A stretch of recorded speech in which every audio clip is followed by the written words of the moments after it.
Nate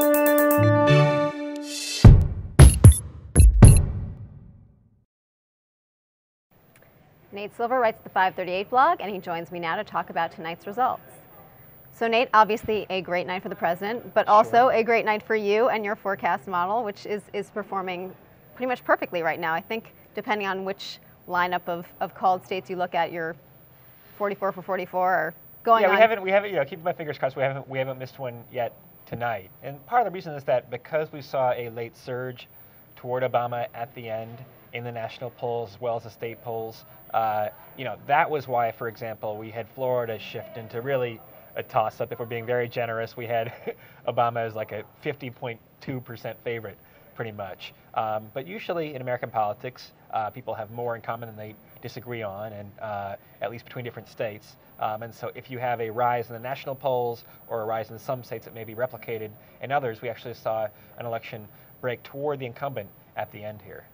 Now, one thing that was really interesting in the way this race got called tonight was that different organizations called the 270 on the basis of different states, which spoke to something that you wrote a lot about in the last several weeks, which was the depth of Barack Obama's swing state advantage and the number of possible maps he had to 270. Well, you could see kind of at the end of the race where the Romney folks weren't quite sure where to turn, and they tried Pennsylvania, which was actually called very early in the evening. Wisconsin, they tried Wisconsin. That was thought to be one of the most competitive states for a while. That was also called fairly quickly. Of course, if Obama had a modest lead in the swing states and you beat your polls by a point or two, then things are going to look even better. But it really seemed like where Romney's making his margins are, he's doing well, say, in the rural South and places. And so you might have a long-term issue here for the Republican Party, which is right now their coalition may be at kind of a disadvantage in the Electoral College.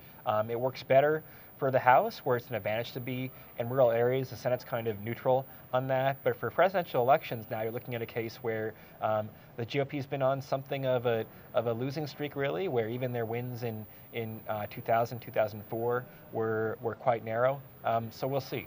Now, there had been a lot of this talk about could President Obama win the Electoral College and Mitt Romney win the popular vote. We did not see that tonight. In fact, it looks like President Obama actually sort of beat what the estimates would be for his popular vote advantage. Yeah, it's going to take a while to know exactly where it will end up. The reason being is that California and Washington and Oregon do a lot of voting by mail. Those ballots can take sometimes days or even a week or two to count and to get everything certified. So we don't know. If I had to make a bet, I think Obama. We try never to make bets around here. Make bets around here. I think Obama will probably at least equal Bush's margin of victory in 2004, which is 2.5 points, but it could wind up being 3 or 4 or 4.5. It'll take a while to kind of figure out all the math on that. But stronger than even we'd necessarily expected, and closer to what the sort of state poll average was than the national poll average. That's right. Although there were some polls, we should say, the ABC and Washington Post had a poll that had Obama winning the popular vote by 3 points. Pew Research did as well. One thing, by the way, firms that use the better methodology here, that call people who have cell phones, that made an effort to reach out to the broader group of demographics, some of whom do vote, did better than the ones who kind of only skimmed the surface. So there are actually people I was talking about, what would happen if Romney won, despite all the polls showing Obama up in the swing states. I think you can almost ask now, some of these firms that were maybe kind of weighing the average down, and so there might be recriminations for them potentially. And one thing that this speaks to is not just the accuracy of your model, which it definitely speaks to, but also the accuracy of the polling in this cycle. Yeah, we should say, on the whole, the polls were quite good, and the polls are usually quite good. A number of cycles in a row now. Any one poll is often a little bit dubious, but when you average them together, they seem to do a better job of kind of calibrating where the average voter is. Some of them err toward one side or another. I do think a cynic might argue that we're making up a little bit with quantity, what we maybe lack in quality. And you did have a good night, I think, for the big kind of major news network polls, the ones who put money, like I said, into calling really everyone they can get, which is hard to do nowadays. Like our polls, yeah. Like the New York Times, CBS polls, right? But you really do see a differentiation now where we'll see. There are other things that happened tonight as well, where Democrats may win a couple of Senate races where they weren't necessarily favored. They may win. There were a bunch of ballot initiatives like gay marriage. Appears as though it'll pass for the first time on the ballot